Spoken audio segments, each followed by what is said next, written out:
These are two Henredon side tables. Henredon Fine Furniture can get a pretty good amount of money. I've seen them from $1,000 to $3,000 if they're in great condition, and these are in merely okay condition.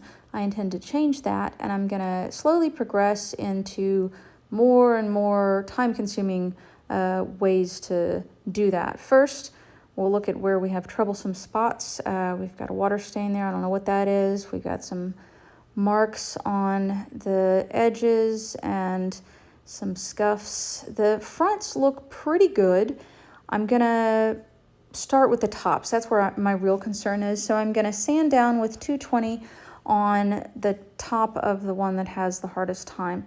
It has a white film over it that manufacturers use and used at the time. This is gonna be a veneer piece, so I'm concerned about sanding it down. But when I wipe it back with my favorite formula, H2O, it does not look any better, and I am concerned. Restore Finish, I'm asking too much of. The Restore Finish is a great product. This is going to be in a dark walnut, but this is not the level at which you should be using it. You want it for more minor issues. I went ahead and put a coat of Restore Finish on everything with plain rags, and the fronts look pretty good with a couple of exceptions. The places where it's really not designed to be able to fix, it did not fix. Imagine that.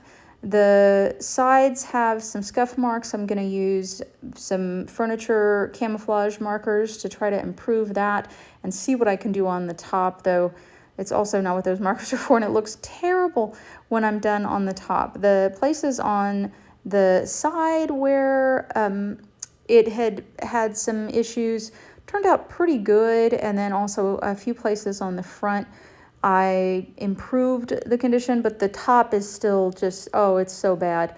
It's just getting worse. So I'm going to try it again with Restore Finish, Dark Walnut, and 4/0 Steel Wool.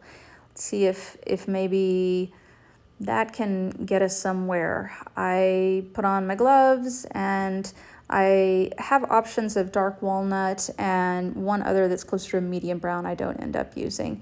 The steel wool with dark walnut goes on, and I focus on the two main areas of concern on this one side table, the white ring and whatever else is somewhere in the center. But I put the product all over the entirety of the top to begin with. This takes a while, and the 4/0 steel wool gives me hope that it can get deeper. Wiping it off, I don't think I'm any closer to getting it better. So I do it on the other piece as well, just for uniformity's sake, and also I'm no closer to improving the situation. So I'm going to take a Varathane stain and put the stain on the specific areas of concern, then spreading it out a little so that if it does take to the piece, which with that film on is not very likely, that it'll look a little more uniform.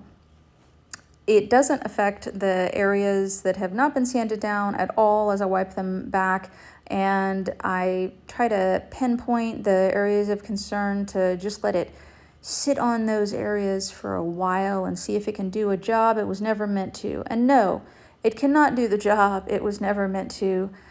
I've spent a lot of time. I'm going to water these down and lay them flat to dry so they're not a fire hazard, and I'm going to come back to this, starting with the hardware.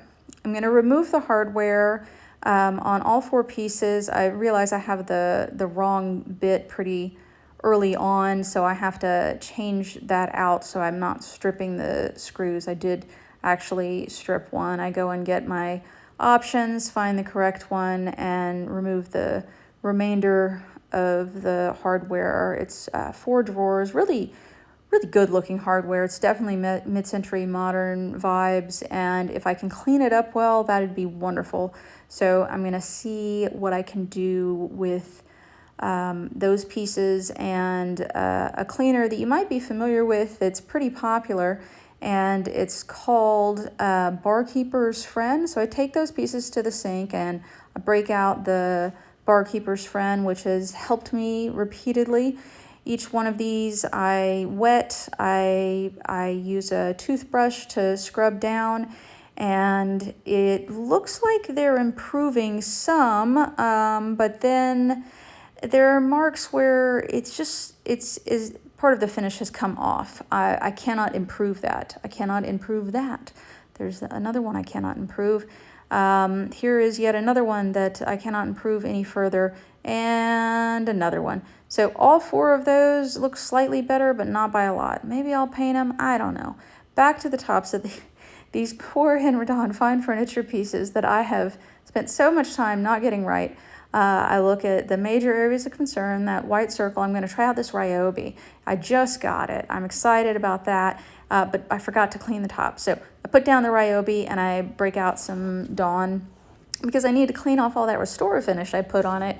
And the Dawn, then some water with a sponge. I scrub it down on both of the tops, come back, wipe it back to get most of the suds off, and then I spray it down with water again. And what I like to do on large surfaces is use a squeegee. The squeegee gets most of it off right after, and then I just wipe it down. I find that to be pretty easy. Back to the Ryobi, I start sanding, I put on my mask. What's being kicked up is part of what they put on for mass manufacturing. I'm concerned about the veneer and how thin it is, but in hindsight, I think it might be thicker than I thought, or at least the 220 is not as dangerous as I thought. I don't blow through it, which is good. I really try to focus on that ring because it is my enemy at this point in time. I spent a lot of time trying to sand that out or sand it to something that doesn't look like a ring anymore, but I do not find a lot of success in it. I kick up a lot of white dust, water comes out again, wiping it down again, going to the second piece that I had sanded, watering it down again, wiping it back. You'd think this is my favorite thing, is to put water on things, then wipe them off. And that's okay. I'm learning that I'm not doing it right. So I break out this Cobalt furniture scraper. It's got a fine scraping side and a rough scraping side. I've never used one before. So starting out, I'm pretty delicate, a little nervous about what I'm doing. I get a little bit more aggressive and feel slightly more confident as I'm moving forward. I really focus on that white ring and get to a point finally where I feel like I may be able to get stain to it, and that I've gotten enough of the top white finish off, which shows itself there on the piece. Watering down again, wiping down again. I'm gonna do it. I do use the Ryobi on the bottom of each piece, the side of each piece, where there's some minor damage. I hope to stain those areas that I'm sanding off the minor damage so that it will just kind of blend in and make the piece all that much better. Wiping it down again, watering it, wiping it down again. The next step is going to be a wood stain in Jacobine. But first I'm going to want to add back the hardware that I had removed. This was the original hardware and I'd cleaned it. I have to admit that cleaning it didn't really seem to do a whole lot in the way of improving how good it looked. The furniture, though it's well made, came with some hardware. Oh, here we are at Jacobine coming up. It's oil based, and so I want to make sure that I'm protected, both my skin and my face. I'm in the garage, well ventilated, and when I put this on, I am hopeful that the places I have scraped down to raw wood are going to allow me to have this oil-based stain go on, and then the places that I did not scrape down will hopefully be able to take on some of the stain for uniformity's sake. Spoiler alert, this is not going to work. This is, I don't want to say a waste of time, but it will not accomplish anything other than teaching me that this is not going to work. Partly the way the wood is protected by the manufacturer is so well done that getting an oil to soak into the wood that has layer after layer after layer of protection is really asking too much of the oil. So I've asked too much of Restore Finish. I've asked too much of this oil-based stain. And soon enough, I'm going to find out what product will work that I'm not asking too much of. I don't regret that much going through all these steps in advance because I learned a lot and I had suspicions as I was doing it that this was going to happen. See, nothing. There's nothing that happened there. That didn't work at all. And I I got to confirm my suspicions. So I won't call it a waste, but it didn't work.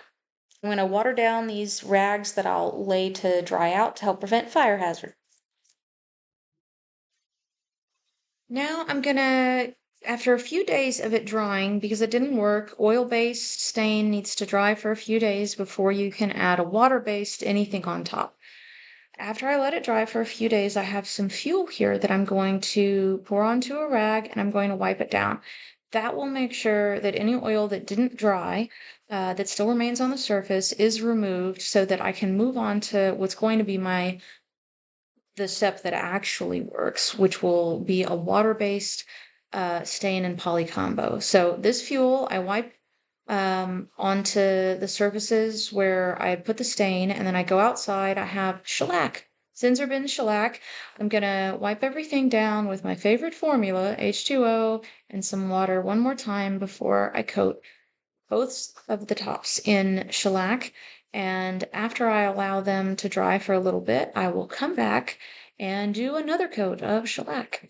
This will create a barrier between what oil may be there and the water-based stain and poly that I'm going to be using, which is coming up right here. I see it pictured right there.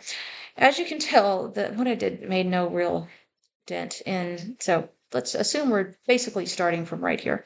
I have 400 grit sandpaper. I'm just smoothing out the shellac well enough for it to feel comfortable to the touch and help with the mechanical bonding of the next part, which will be, as I said, the water-based poly and stain combo, which is essentially a clear water-based polyurethane with some dye in it.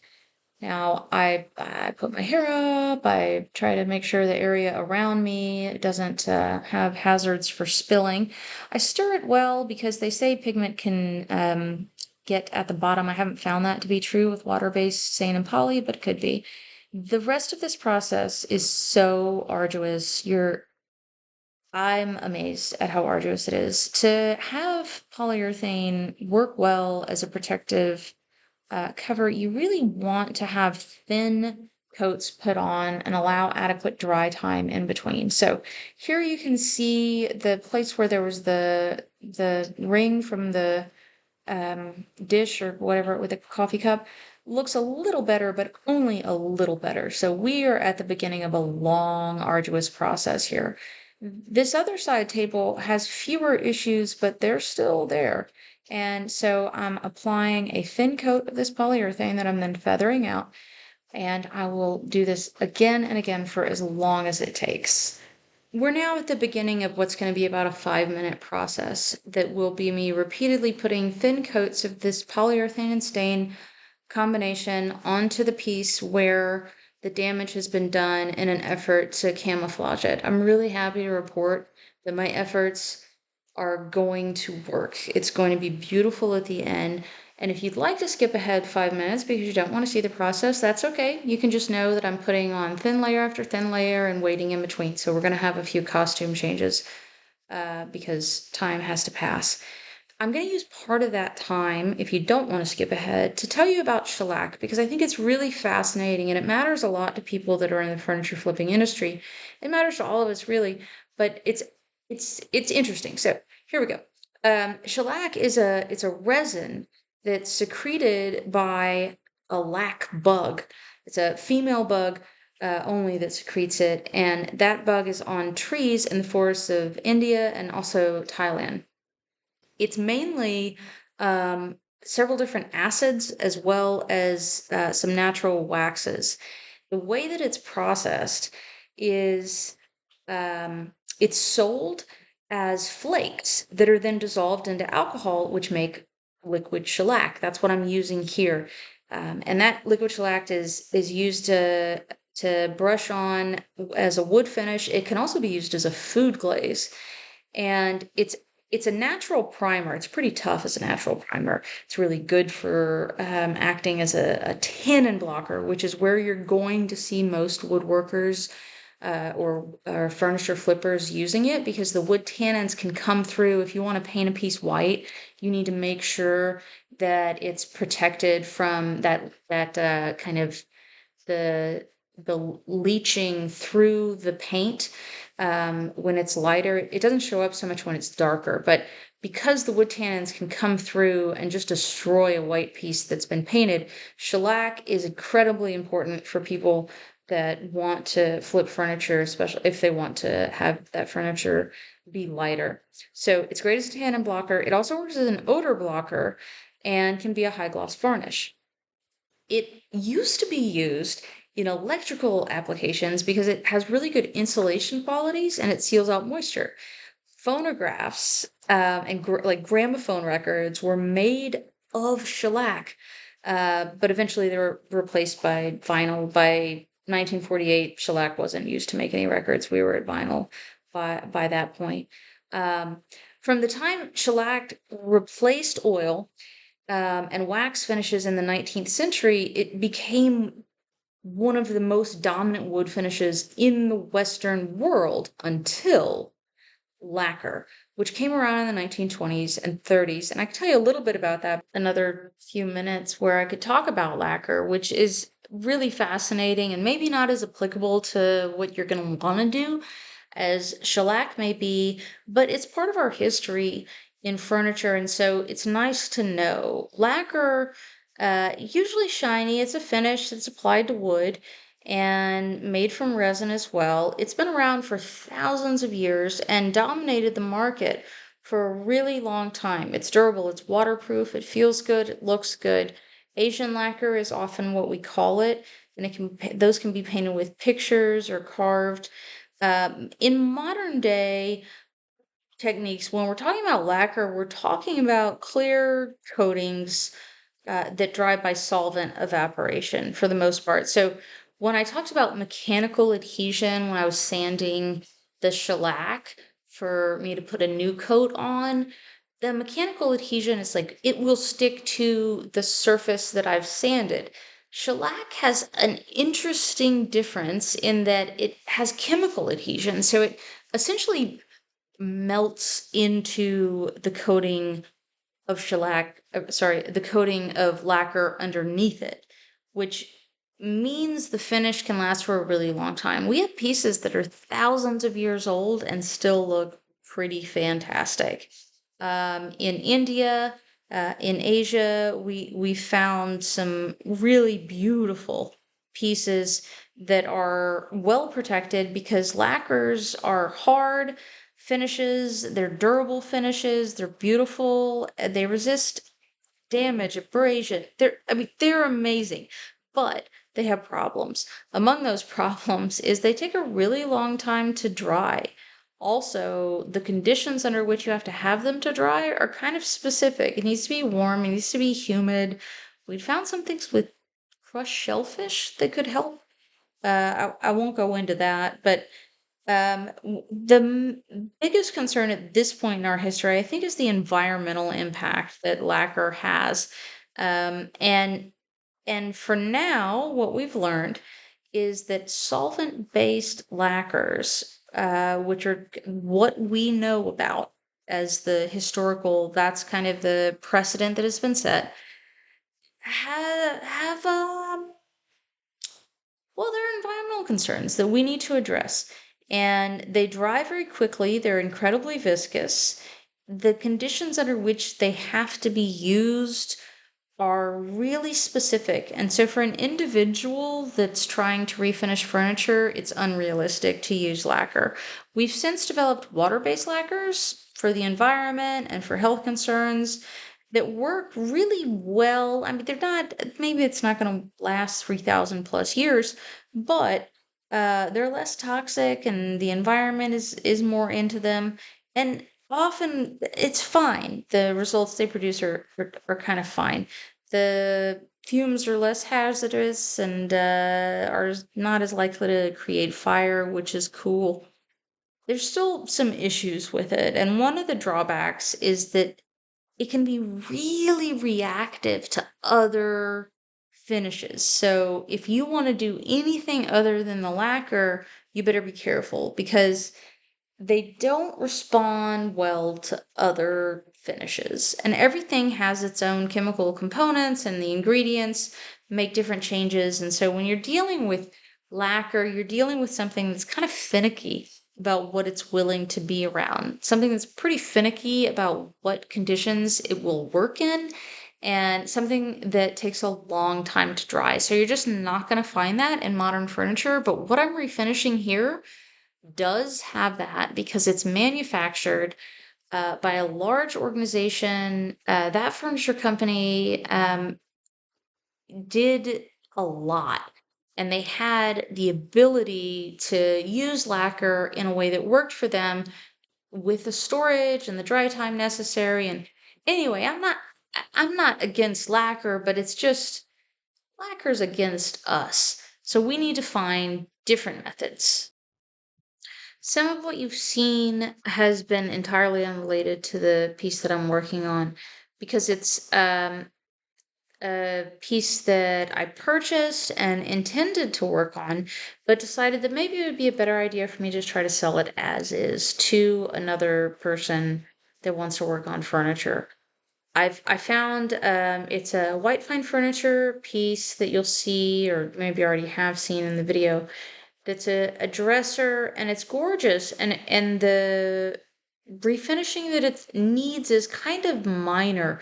It sells for quite a bit of money in any kind of condition, and I don't know if I'm willing to put the effort forth to improve the condition in order to sell it for more money, considering that I got it at a pretty low cost. So I went ahead and posted it as it is.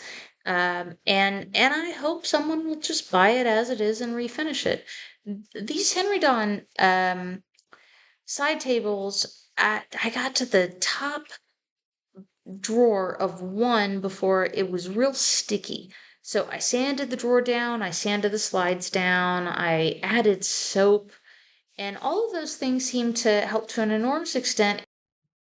The next piece you're going to see is not in this video, but will be featured in one of the next videos. Two side tables that I made from vanities that had a lot of tannin bleed through, so shellac's going to be involved again. I'd like to face the challenges, and I'd like you to face them with me.